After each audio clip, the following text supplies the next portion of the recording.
Been calling the end of the Appalachian League since I don't know when. Now it looks like it's going to happen. Hi everybody, I'm Marky Billson talking to you on the morning of Wednesday, April 22nd, 2020. And later on today, Major League Baseball and minor league baseball officials will meet discussing a new pro baseball agreement, a PBA, for 2021 and beyond. And Major League Baseball, by all reports, really wants to contract 42 teams, including the entire Appalachian League, with the exception of the Pulaski Yankees, who would likely move to the South Atlantic League and become an A-ball team. There have been many ballpark renovations in Pulaski, and it's believed they have the best ballpark in the Appalachian League, if not in all of Rookie League baseball. Now, Appalachian League executives are staying, Tanner Cook in the Johnson City Press today had a big, above the fold on the sports page story right underneath the mast about this.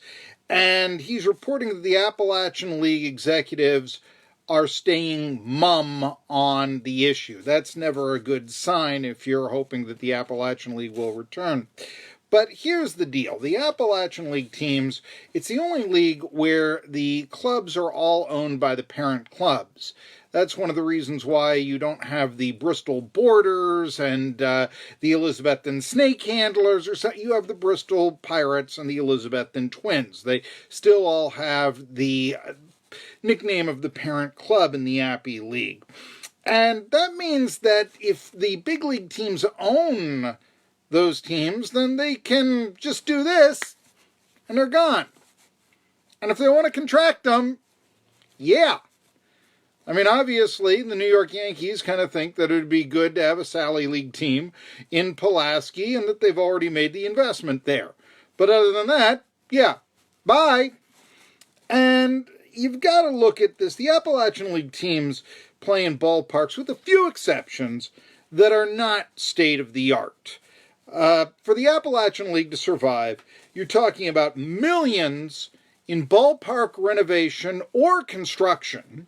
You're talking about having to find individual owners for all 9 of the teams, and it's just simply not profitable if we're going into that mode to have a team in Elizabethton and then a team in Johnson City 7 miles away.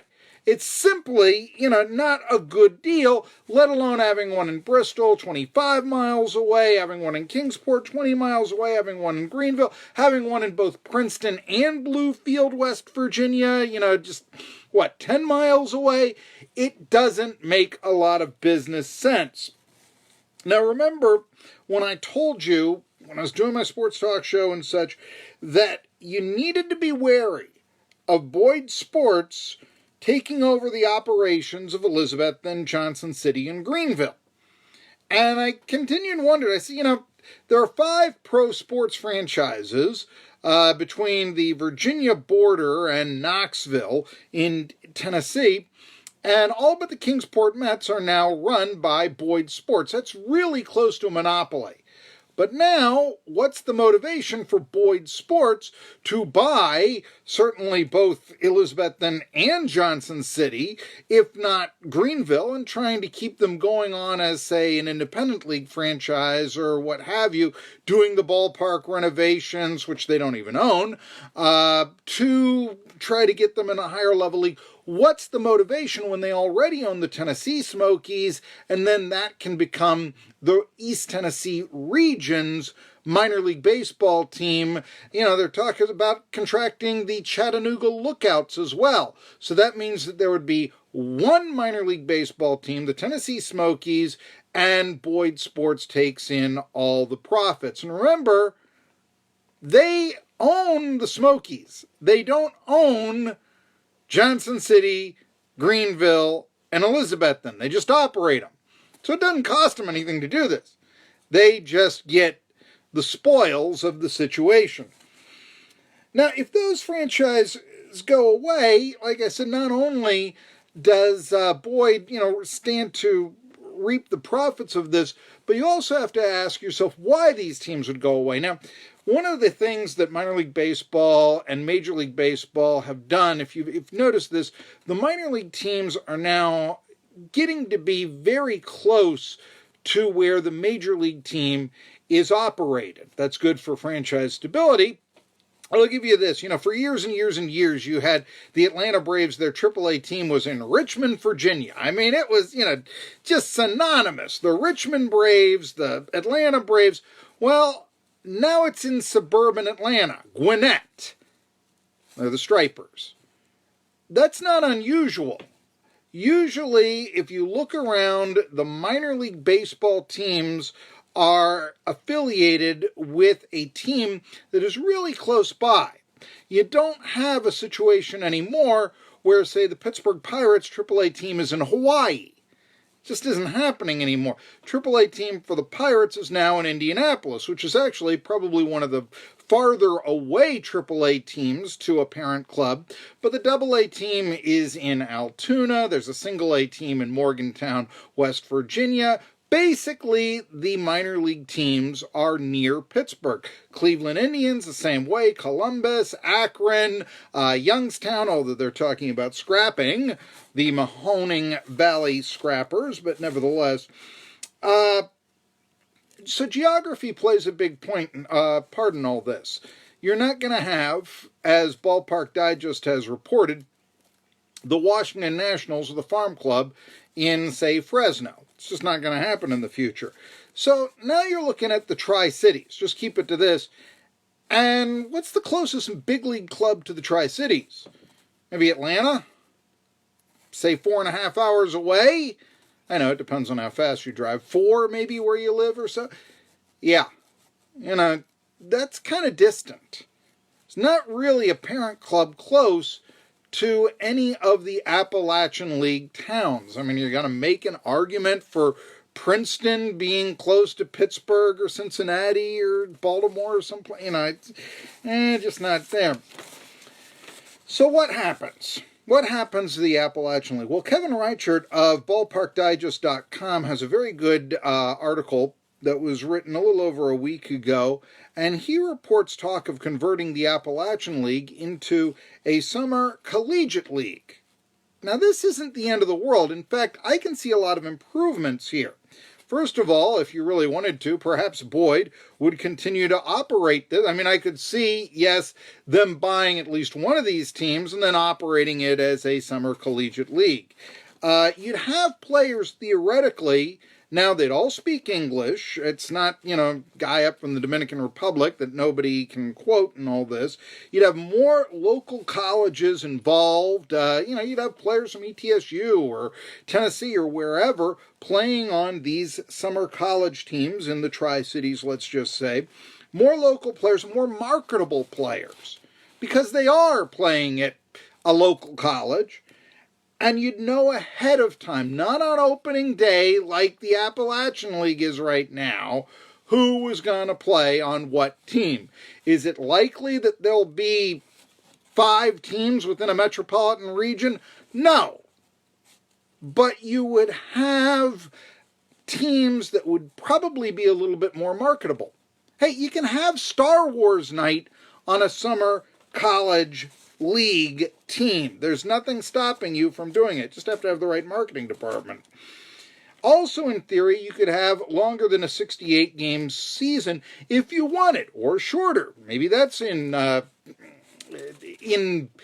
vogue for minor league baseball or operating a baseball team right now. But just to give you an example, usually the summer college leagues, they operate with a schedule of, say, 40 or 50 games. Cape Cod League, for instance, plays a 44-game schedule. Now, the Northwood League has more than 70 games that they will schedule. So it becomes kind of a, what do you want type of thing. But, like I said, there are advantages, and there are also there are advantages to either a shorter season than the 68 games that the Appy League has, or a longer one if you wanted to do it that way. One thing's for certain, though, you wouldn't have a league championship game in an empty ballpark because it's played on a Friday night and it's competing with high school football. You could end the college summer league season far before that, or you could also schedule around, which is something the Appalachian League has not done. Now, one more thing. I've often talked about how the Tri-Cities should really have a double-A team instead of, these mom and pop, often poorly run Appalachian League teams. It's just like with Boyd Sports taking over so many of them, and I just think, there aren't local people around here that know how to run a minor league team? And then I remember, it used to happen, and, in the 80s, you'd draw 7,000 fans a year or something like that. So, no, maybe they don't. The situation comes out with this. There is now talk that this contraction of minor league teams could actually expedite Major League Baseball expansion. Now, that potentially could make the Tri-Cities a prime location for a farm club for a potential Charlotte or Nashville team. Say single A, double A, what have you. And then we could get what we should have done all along. Not only instead of 5 different teams promoting a high school mentality of Johnson City versus Kingsport or Greenville versus Bristol or whatever, you would have the region come together around one team that is truly something to watch, because you'd be seeing the local stars for the local major league team come through it, and they'd be at a level where they are legitimate prospects, which basically isn't the case right now on the rookie league level or the Appalachian League level. So you get what we should have done all along. And that is, instead of pouring millions of dollars into these lesser stadiums, $1.5 million, so the Elizabethton Twins for what looks like one season can have better locker rooms, taking that money from the city of Elizabethton, originally slated for the police department and youth athletic fields, so you can have nicer locker rooms that a billion-dollar company like the Minnesota Twins didn't want to pay. Now, you can put that money into a brand new ballpark, state-of-the-art, and you can invest in modern stadia, such as potentially what they're talking about in Kingsport with having a downtown ballpark.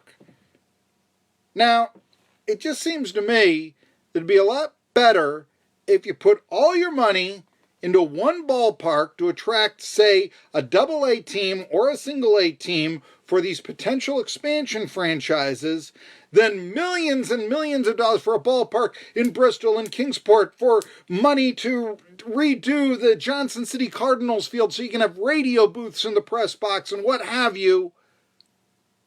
Wouldn't it be better to spend less to have a higher level and then to possibly revitalize a place like Kingsport? I think it would be. So the Appalachian League is on extremely thin ice. I don't think it's going to make it. But you know what? I think we're going to come out ahead in the Tri-Cities. At least with some forward thinking we will.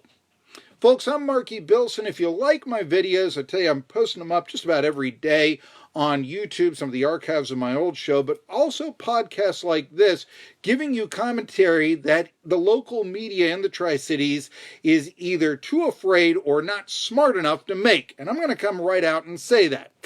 So, if you like what I have to say, here's what you do. If you're watching on YouTube, hit that subscribe button on my YouTube channel. Also, the bell, and you can watch all the playlists, more than 1,100 videos that I have, either archives or these recent podcasts that I'm doing.